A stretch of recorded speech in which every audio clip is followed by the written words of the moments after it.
can have a copy and share with our partners after it's finished. We'll put it on our website for everyone to get a chance to hear about the amazing conservation work that our guest speakers are doing. I will say we'll ask you to keep yourself muted for a little while here while we have a few presentations and hear about the great work that Ingrid and Citlalli are doing and their organizations. And I guess, Andres, I will kick off with just a little overview of Southern Wings, so everyone who's on the call is kind of on the same page with that program. Perfect, thank you. So we always say Southern Wings is a partnership of the U.S. state fish and wildlife agencies. It was started in 2009. You go to the next slide, Andres, thank you. And the real intent here is to, we all know we have these amazing shared migratory birds and that we must work across their annual life cycle if we're going to be successful in their conservation.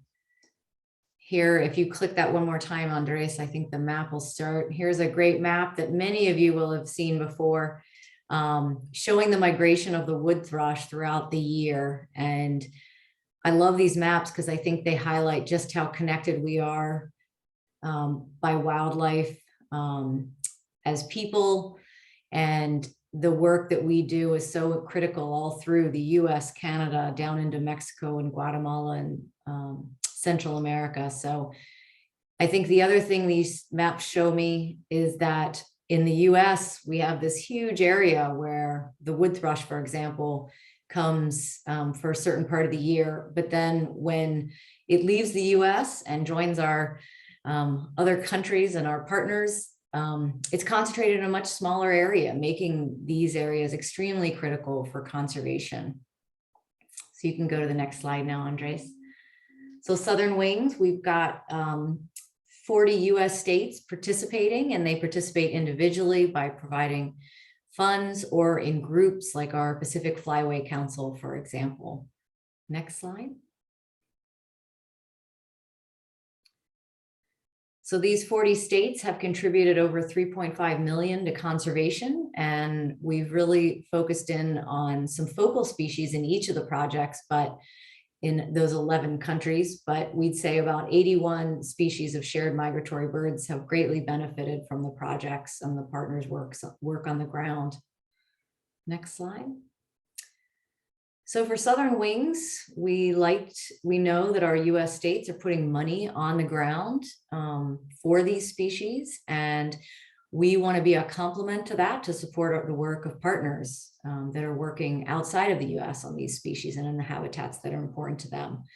And for the states, we try to offer an easy, transparent, and flexible process to participate in this program. As I always mention, we leverage limited state funds and can provide match. Sorry, my screen changed there for a second. We have a US Endangered Species Act that we try to help keep species off and keep common birds common. And as you'll see from our presentations today, we have extremely strong and amazing partners on the ground.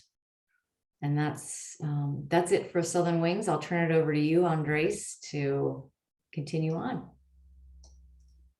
Great, thank you, Deb. And hi, everyone. My name is Andres Anchondo. I'm the Associate Director for Impact Investing in Latin America and the Caribbean for ABC. And I'm very excited to introduce our two panelists today. They have been working with two of our partners in Guatemala and Ecuador. And Southern Wings has been a key ally to do bird conservation.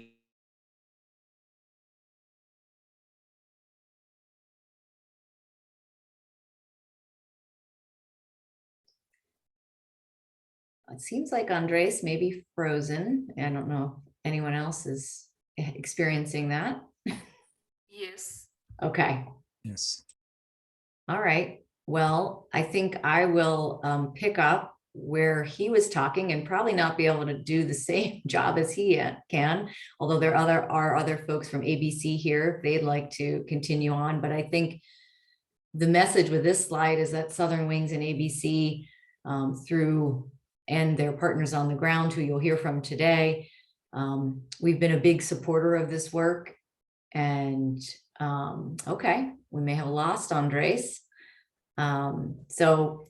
But we've been a huge supporter of the work that American Bird Conservancy does with partners on the ground for these shared birds. And unfortunately, I do not have the presentation, Ingrid, that you will be kicking off here in a second. I don't know if you have it, and I can share my screen if you do, or I can give you co-hosts. If you do, just in case we don't get Andres back. Yes, sure, I have it. Okay. I'll make you a co-host, and you would be able to share your screen then if that works for you. Sorry for the change of plans. And while you're waiting, I will just say thank you to ABC for sure. And Ingrid, I do see Marco joined us, just as an FYI for you. And would anyone from ABC like to say anything since we lost Andres before we continue with Ingrid's presentation? Oh, let's see. Hey, can you hear me? Ah, you're back. Oh, sorry about that. No worries. 2022, and it happens. So anyway, I'm really excited about this webinar. I was just saying that since ABC has been working with Silent Wing since 2009, and different states have contributed nearly $2 million to do conservation in Latin America and the Caribbean. We have worked in 8 countries in the region, and today we're going to be talking about the work that we have done in Guatemala, in Ecuador. So I'm really excited to introduce you to 2 of our greatest partners in Latin America, Ingrid Arias from FUNDAECO in Guatemala, and Citlalli Morelos from Fundación Jocotoco in Ecuador. And we're going to start with Ingrid, who's going to be telling us about the work that we have been doing in the conservation coast birds in Guatemala. So Ingrid, thank you so much. Take it away. Hi, good morning or good afternoon to everyone. Nice to meet you, and thank you for being here and letting us share our work with you. I'm going to be talking about our work and the work we've been doing with ABC and with the support of Southern Wings in Guatemala, mainly in the Caribbean coast. First, a little bit of information of where FUNDAECO works. I'm going to start in the Maya Biosphere Reserve. We support the management of the Mirador, Dos Lagunas, Rio Azul National Parks, mainly supporting and strengthening the government in increasing protection activities. So we support patrolling, fixing cars, providing food and uniforms for park rangers, etc. We do some biological monitoring there through camera traps, but I have to say we're not doing bird monitoring there at the moment. So that's thinking of areas of future activities. That's one of the areas that we could be exploring. Then I'm moving to the Guatemalan highlands. We protect in the region that we call the protected summits. That's the region between, including Huehuetenango and Cerro Amay. I have to say that there's no protected areas in Huehuetenango declared by government. So FUNDAECO has been promoting different methodologies that include participation with municipality reserves, community reserve, nature reserves, private ones, in critical habitats. That's one of the regions also with high endemism levels, especially in amphibians. So we have different ACE sites where we have established nature reserves.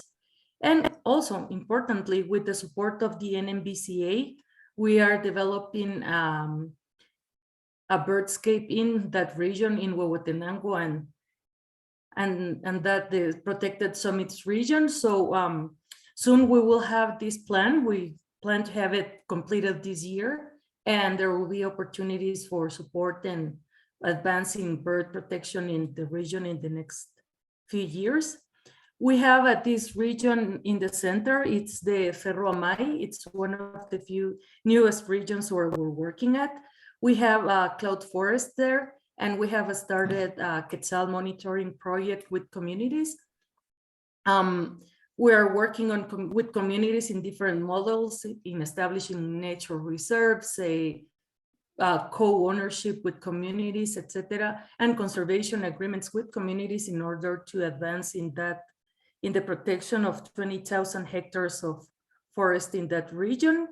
Then I'm moving to a metropolitan region where it's Guatemala City and surrounding areas. And amazingly, we have some forests left within the city and surrounding areas where many migratory and resident species use their habitat remnants.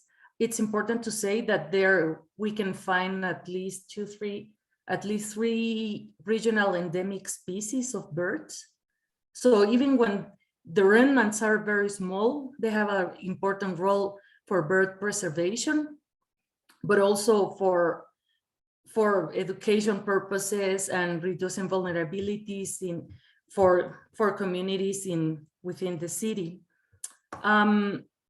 In the Pacific Coast, we have been promoting what we call the Pacific Coast Biological Corridor for many years, although we haven't had on-site activities. We do shorebird and weatherbird monitoring. We have been doing that for 3 years now, and we have data. We collaborate with different partners in the region. We hope that soon we can replicate experiences that we have developed in the Conservation Coast. And finally, I'm leaving this because this is the longer, and we're going to be focusing on the Conservation Coast. In Caribbean Guatemala, FUNDAECO started working over 32 years ago. And in blue, you can see the protected areas. We have supported the legal declaration, and we support the management of most of them. Sierra Santa Cruz is still in the process of legal declaration, but we're already supporting management activities. That's where we have also designed many of our models for land restoration, which I'm going to be talking about later on. And we do have coastal marine protection activities as well as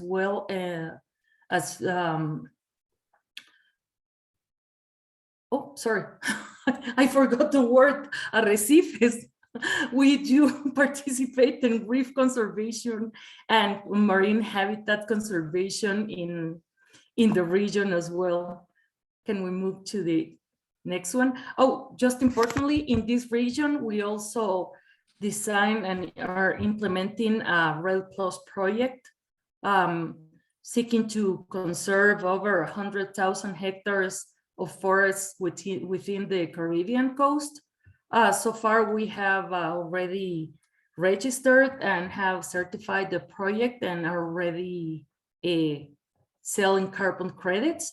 So we want to replicate this experience in other areas, and we are seeking to implement similar projects, what they call blue carbon projects in the coastal marine areas as well.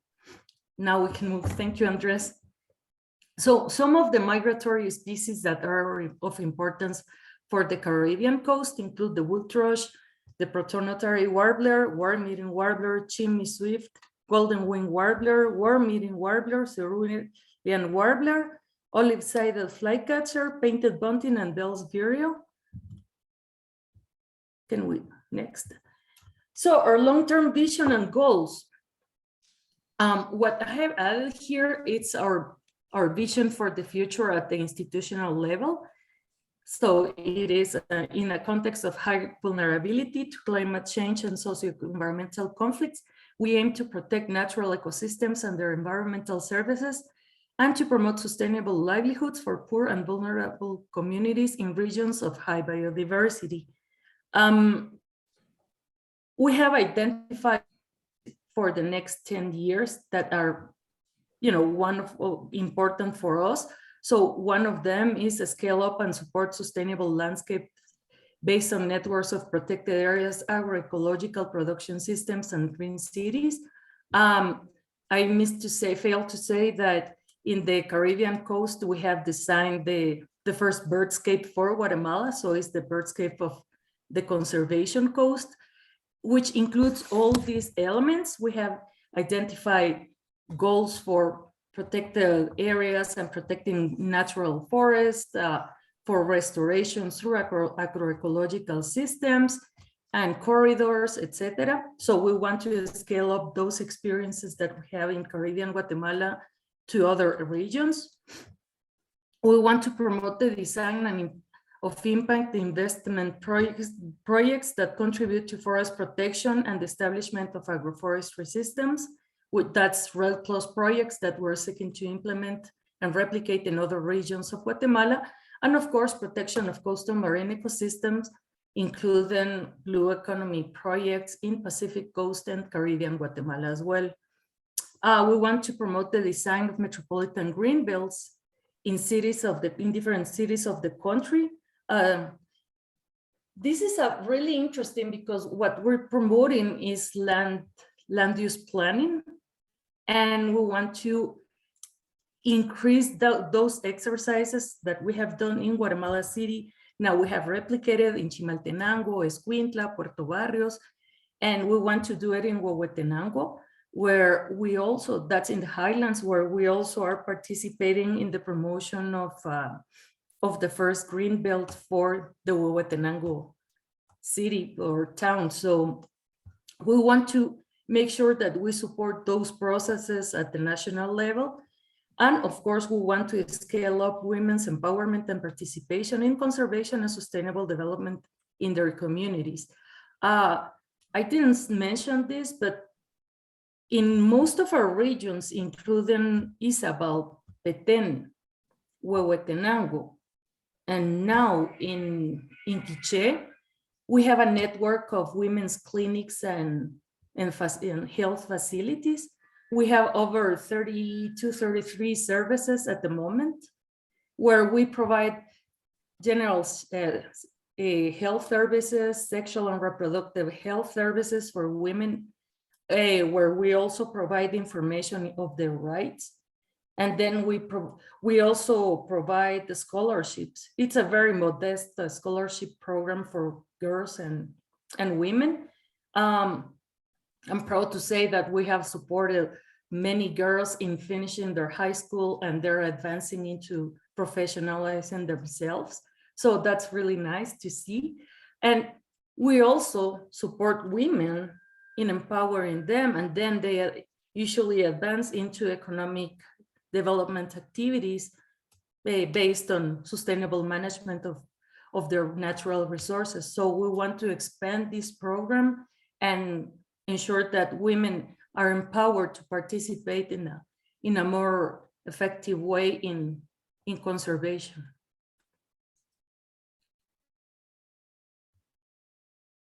Thank you. Some of our accomplishments since 2012.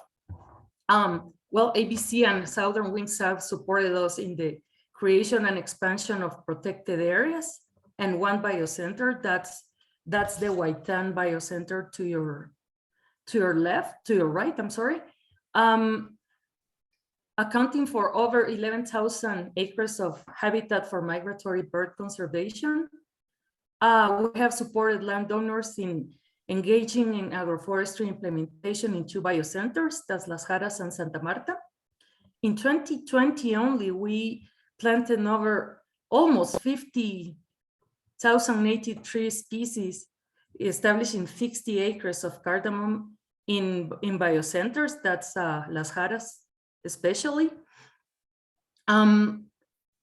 We have established implemented protection activities, basically patrolling within protected areas. And this is really important. We are conducting biological monitoring using birds, of course, as indicators for monitoring of restoration.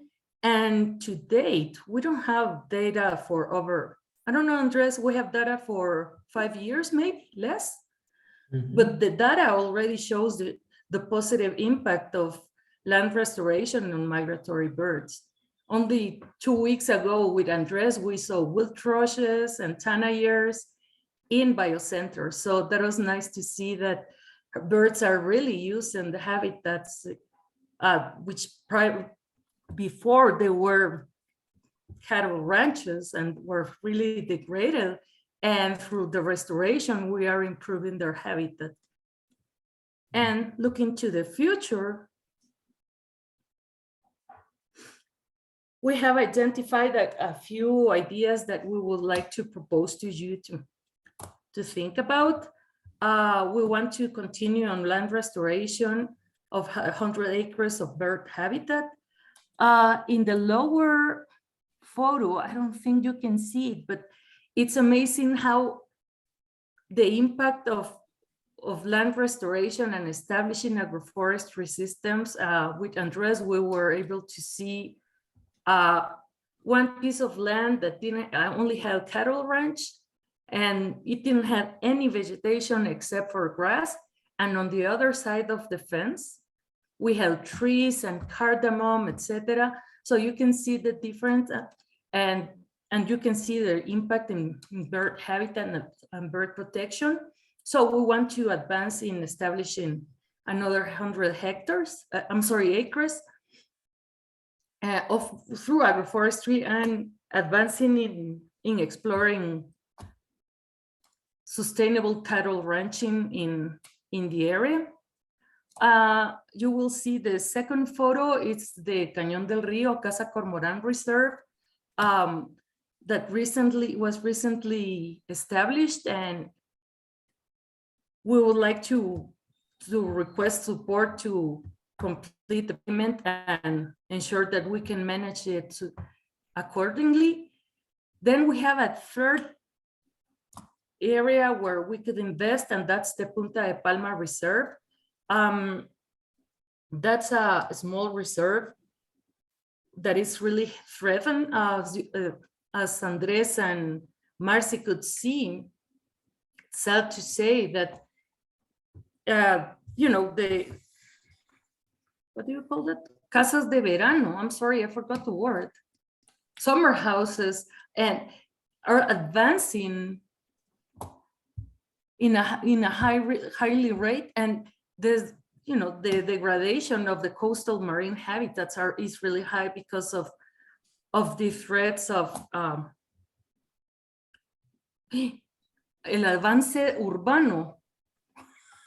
I'm sorry, Andres, ¿me ayudas? Yeah, the land development, right? Land development. I'm sorry, I forgot that word. Well, then we would like to propose 3 additional ideas, and that's the Guatemalan highlands, where we have wood thrush, we have golden wing warbler, we have golden cheek warblers in 2 of our reserves. There's the high potential once we have the birdscape design for the highlands. We will have identified and prioritized the areas for protection, for land restoration, etc. So we would like to advance and increase our activities there. We would like to advance in urban parks and do an environmental education. Once again, the impacts of the urban parks are really important. Only in Guatemala City and surrounding areas, we have over 120 species of birds. Once again, 3 of those are in regional endemics, and we have regular migratory birds like the Wilson's warbler. We have Tennessee warbler, of course, the others. So those areas play an important role in bird conservation. And finally, we would like to propose a more strong program for shorebird habitat conservation in the Pacific coast of Guatemala.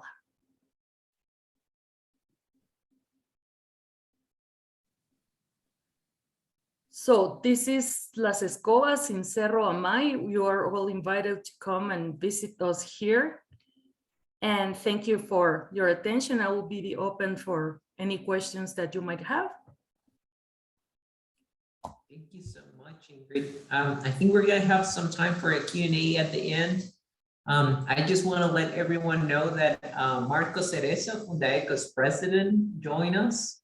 And all of his team has been doing great work to do bird habitat conservation. So Marco, I don't know if you're there. You would like to say a couple words?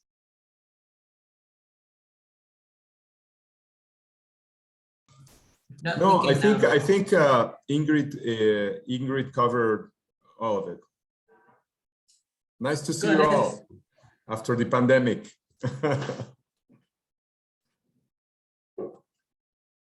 All right. Thank you for joining on, Marco.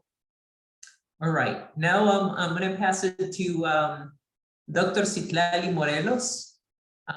She is the director of the Tesoro Escondido Reserve in Ecuador, and she's going to be telling us about the work that we have been doing in the Chocó and the birdscape with support from Saddle Wings.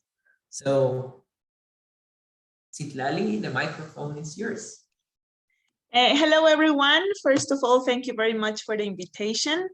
I will tell you today about the work that we have been doing with the support of ABC and Southern Wings. Just as a small introduction, the Fundación Jocotoco was founded in 1998 with the objective of protecting endangered habitats. So currently, as you can see on the right-hand side, there are 16 reserves at the national level, the newest one in Galapagos. And these reserves cover a huge variety of different ecosystems, and obviously with different endangered species, not only birds, but many other species as well. On your left-hand side, it's the part where I work. It's the Canandé Reserve, the Tesoro Escondido Reserve, the one that I am the director of. And well, in this area, we're in the Ecuadorian lowland Chocó. So the Chocó is part of biodiversity hotspot, the Tumbes Chocó Magdalena, a biodiversity hotspot that ranges from South Panama to North Peru. And actually this part of the hotspot is the most endangered. So the threats that are here are the rampant deforestation that is mostly industrial, but also the advance of the agricultural frontier. Here, a lot of these communities that you can see as small dots were established some 50, 60 years ago, and with the help or with the support of the timber companies, and it is very threatened. No, so the work that Fundación Jocotoco does here is purchasing lands to establish a corridor. That I call it the Chocó corridor towards the Cotacachi-Cayapa National Park to create a protected area in the long term. Particularly the Tesoro Escondido Reserve, we work in three main areas. We work in scientific research, in environmental education, and in sustainable projects in local communities. And well, I will tell you about what we have done for the past couple of years with the support of ABC and Southern Wings. I understand as well that ABC has many projects with Fundación Jocotoco, but this is just one of them. So in this area, we find several migratory bird species, as the one that you can see here: the Canada warbler, the Cerulean warbler, the olive-sided flycatcher, the black-burning warbler, the black and white warbler, Swainson thrush, summer tanager, western wood pewee, Acadian flycatcher, and the broad-winged hawk, just to name a few. The long-term vision and goals of this project, when we started talking about this project 2 years ago, is slowing down deforestation through agroforestry to improve management practices of pastures and other croplands and other sustainable projects into the conservation of the Choco and the birdscape. The goals were the goals a couple of years ago were to restore 150 acres of monocultures and degraded lands to create bird habitat connectivity and plant at least 40, well, 2 years ago we planted 20,000 native trees. We are now in the process of planting 40,000 additional native trees, and to identify and engage at least one more or more indigenous and non-indigenous communities. Andres, could you go back to the map just to explain a little bit? The local communities that you see here, most of them are settler communities, what we call in Ecuador colonists. So these are people that arrived to this area some 60 years ago and that don't have a cultural bond to the forest. So they arrived, and deforestation is part of the culture, so to speak. So coming with a project, and we've discussed this many times with Andres, coming with a project about reforestation is sometimes not so easy, as people have spent a lot of the time in cutting down trees. No, that's their way of living. So we had to find different ways of involving these communities in reforestation and restoration project. Some of the communities that you will also see here are indigenous Chachi communities, and that's the ones that we are targeting at the moment. Thank you, Andres. So since 2020, some of the accomplishments have been, we engaged 8 communities in and around the Choco and the birdscape. In the end, they turned out to be way more communities. It turned out to be around 12 or 14 local communities. We built 6 permanent tree nurseries and 2 nurseries that were not permanent. We planted 20,000 native tree seedlings from different species from the forest. That we went to the forest to collect these species, to collect the seeds, and they were planted in 75 acres of cacao monocultures, pastures, and fallow lands. We engaged local communities in this project. As part of the Tesoro Escondido Reserve, we have many other additional projects in the local communities, so it was kind of like joining a lot of the work that we do. And well, the objectives and a way of putting an interest in the local communities in reforestation was to recover water sources. The Choco is one of the most humid places in the world. However, there are communities here, as you saw in the map, that have problems with water because they had cut down the water sources. So a lot of the people were very interested in recovering these water sources. They were also interested in this idea of the edible forest, of having trees that were also useful. I know that all the trees are useful, but they were interested in seeing how planting trees could also benefit them with food, medicine, with products that they could sell afterwards. Also living fences, especially in the settlers communities that they keep cattle. The indigenous communities, they don't manage cattle that much. And well, as part of the project, when I went to the local communities, I told them, now you're planting a lot of trees in your lands. Now you're going to have a lot more animals coming to your lands. So we have to also discuss how to live in a more harmonious way with a lot of the animals that you're going to be seeing more in your lands. So we had several workshops regarding biodiversity, birds, seed collection, wildlife conservation. And for example, we had workshops with snake conservation, because obviously, you know, when you have more trees, you will also have more snakes coming, you know. And we also looked at problems like accidents with venomous snakes, etc. And also it was very interesting, a very interesting time, as you are seeing. The year was in the year of the pandemic, so we had to imagine and go around a lot of the obstacles that the pandemic posed. But I have to say that the communities were very engaged. And yeah, if you go to the next one. And we gave 3,000 trees to a local community, to an indigenous community. And because they work in a way that is much more communal than the other communities, they said, like, well, you know, they wanted more trees, you know, and all of the communities along the river, along the Cananda River, also wanted to be part of a reforestation program. So, you know, that was the end of the project, really. And I told Andres, well, now we have 6 more communities that want to do reforestation, but, you know, a lot, you know, so they're big communities, Chachi communities, indigenous Chachis.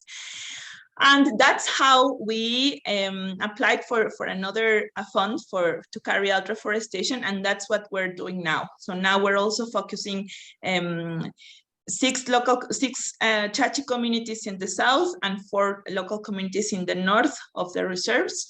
And we are in an ongoing process of planting 40,000 trees. Looking ahead, well, we want to do a lot more with the reforestation, with the restoration. It is a huge it is very different, you know, to see, like, you are very close to the primary forest, to the Chocó primary forest, and then in a community it's, you know, empty of trees and, you know, with a problem of water. And then when you start this kind of projects of reforestation and restoration, people start getting very much engaged with having trees in their lands. You know, we had very well, I felt very good of going to a local community, Chachi as well, that they, you know, to each tree that they planted from our project, they made like a small house for it, like a small fence for it, you know, because they didn't want animals to, you know, step on the seedling. And, you know, I found that this is a huge commitment. You know, imagine doing small fences for each tree that you're planting. So they are also very interested in learning more about the seed collection, because they have also a primary forest area that they want to work more like in conservation and in knowing more about the forest. And well, we want to do more workshops to strengthen local capacity, to contribute to food security and empowerment. We have an agroecology project in a community, and a lot of the Chachi people that are working now with us also want to be involved in agroecology. We want to build an extra tree nursery.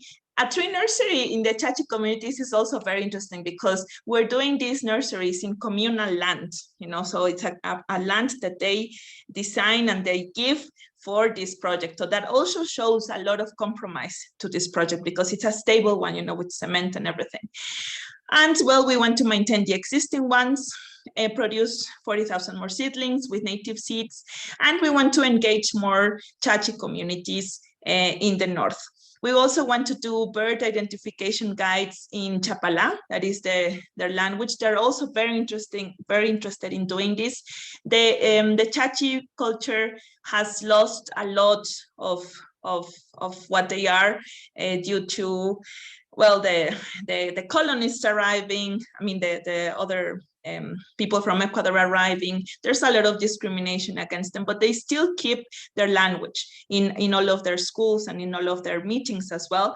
And they're very interested in doing bird identification guides, and also involving the communities in in tourism, in ecotourism. They find very interesting that there are people that want to go to their communities to see birds. No, so we want to work more on that. The communities that are along the Canande River have the space, have the capacity to do that. No, to create an ecotourism project based on birds, and obviously, you know, based on birds that are arriving there because of the trees that they have planted.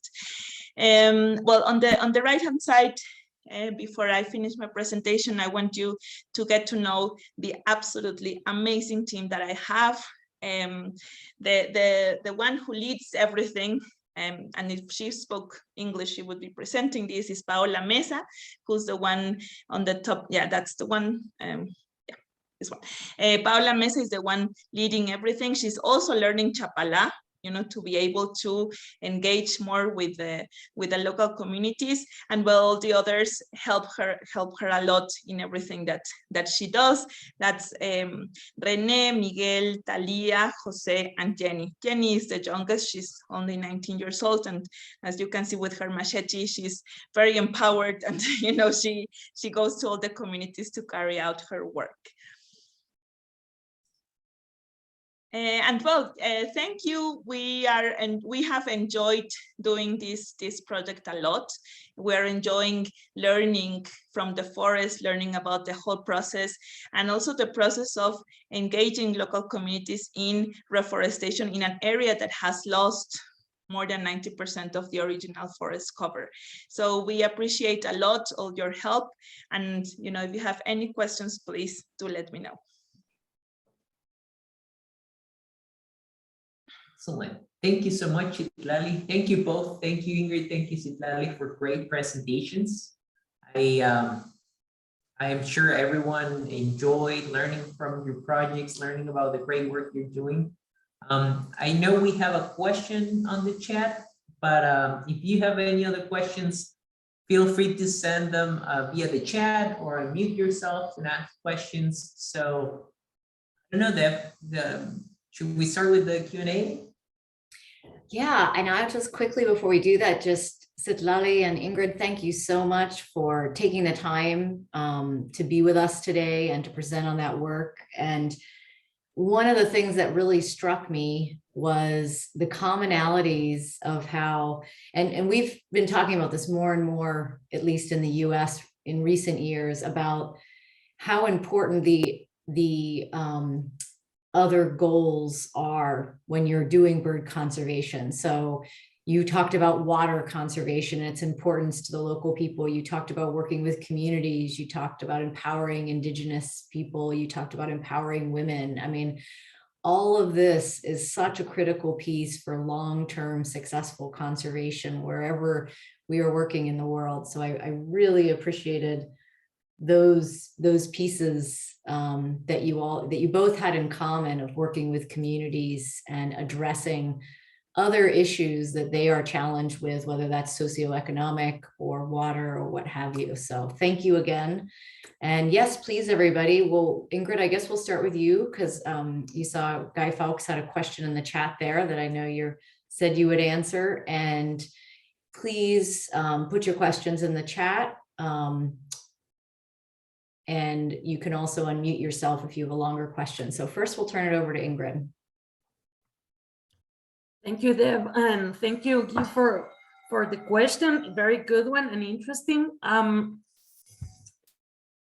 Marco pointed out that I missed a few data, and I'm just going to give it briefly. In the regions where we work, there are 672 bird species confirmed. That's 87% of all the species reported for the country.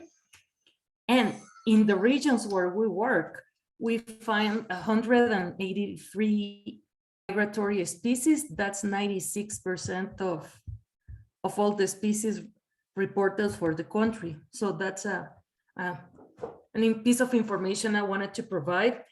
Regarding this question regarding the birdscapes and the strategy, that's a really good one. FUNDAECO has participated for some time I can't say that we're active at the moment in the alliance, in the Pine Oak Alliance. We have participated in one of the first plannings that they did. However, the plan is a regional one. So we have Southern Mexico, Guatemala, and Honduras. So it's a more regional plan. What we're trying to achieve with the birdscape is defining priorities at the, at a smaller scale.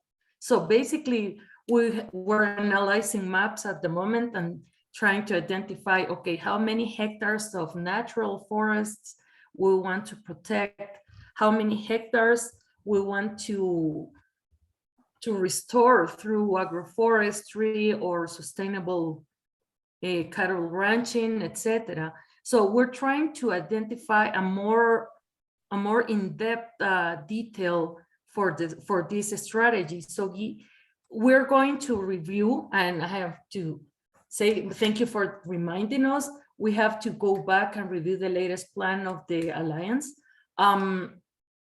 And we will make sure that we include their strategies and part of our goals. But I'm sure that this conservation birdscape is going to go more into depth in identifying specific sites and hectares for the Huehuetenango region. So that I will say, yes, we will go back and review the Alliance's plan, and we'll make sure that we include elements that we might be missing in our birdscape. So thank you very much for reminding us that. Thank you, Ingrid. Yeah, that was a great question. And I think, when you think about all the work being done in that area, I'm sure there's a huge role that FUNDAECO can play, and seeing how the birdscape and whatnot fits into the overall goals for golden cheek warbler would be very interesting too. Thank you. One more thing, Deb, is that this alliance focuses on pine oak, and we have pine oak in some areas of Huehuetenango, but Huehuetenango has like seven different ecosystems. So it includes a more wider variety of ecosystems and species that we will be aiming to. Okay, great point. Thank you, Guy. Yeah, and Guy notes he'd be happy to facilitate any additional collaborations should you need it. So that's a great offer. And I see a question in there, another question on monitoring, but I was going to turn to Julie. Would you like to share any of your thoughts? Julie's from the state of Alaska Department of Fish and Game, and is interested in work on olive-sided flycatchers. So Julie, you want to share anything about that? Sure, I can. Thanks, Deb. Hi, everybody. I'm looking out my window here at about 2.5 feet of snow outside. Migrants haven't started to arrive yet. But my interest for the state of Alaska is in the olive-sided flycatcher, which we did a lot of field work here on breeding birds, and determined that provided adults can make it to Alaska, they do quite well here in our intact ecosystems. We put geolocators on a bunch of birds and had a recent publication in Animal Migration, sort of revealing where they're overwintering and important stopovers for boreal breeding populations, specifically Alaska breeding populations. And so we've identified very broadly, can make a justification for trying to send funds, I think both to Guatemala and also Ecuador, in habitat to help preserve habitats where olive-sided flycatchers hang out. This is relatively new. I mean, I work for the state, in state wildlife grants is the money that we use. And if we have excess federal funds that are unmatched, I've been talking with Deb a bit about figuring out mechanisms outside the Pacific Flyway Council, where in our state grant, maybe there would be a way to kind of redirect some of those unmatched funds to help preserve habitat, in places outside of Alaska. in order to do this, we need to make a very convincing case to our state agency leadership. They don't like the idea of us giving away our state federally, our state federal funds, that are supposed to be used on state projects to better our state, somewhere else. And I think it's an education hurdle where we have to reinforce the idea of full life cycle conservation and biology. And we now have data where we can kind of point to these locations and say, hey, this is a critical place. And in the literature, overwintering birds and important migratory stopovers are kind of critical pinch points where breeders are experiencing perhaps greater mortality, and we need to work towards reducing that through conservation. So what I need is a really good argument and more data, or just really good talking points from both of your locations. If you see opportunities for conserving particular habitats where specifically olive-sided flycatchers, but also western wood peewees, or perhaps there are other species that pass through those areas or overwinter in those areas, I can send you our magical list of species of greatest conservation need where the state has authority to spend state wildlife grant money. And it's just an easier process for us if we identify key species. Olive-sided flycatcher is unique in that we have a history at our state agency of doing sort of on the ground biological work on this species already. So it's kind of on people's radar, at least with our state. And I've sort of picked up the torch there, but I see where we can do the most good is outside of Alaska. And I've been working, both myself and Katie Christie, who works on lesser yellowlegs, another colleague of mine. So perhaps a coastal connection there. She has some tracking data, much more accurate, satellite points compared to my geolocation efforts. All of our satellite trackers, by the way, failed. So we just have geolocator points, but regardless, we're interested in trying to partner more with places where we think that there's opportunities to fund conservation. Both of your efforts sound really great. I just need more details about the specific habitats and what's going on in these locations and linking them more specifically with the species so we can make a cogent argument. Thank you. I've talked too much.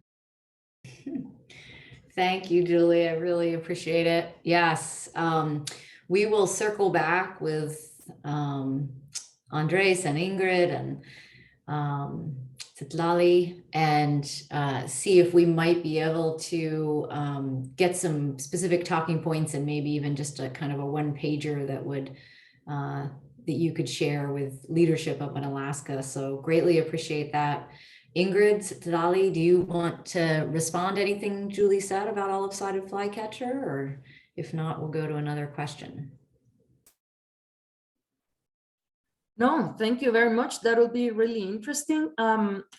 We can review our lists to see where we have recorded the species, and if you have other species that will be of conservation concern, we can review that. And since we work in different areas, we can come up with a list of project ideas, not project, but activities that we could be implementing to ensure conservation of those sites.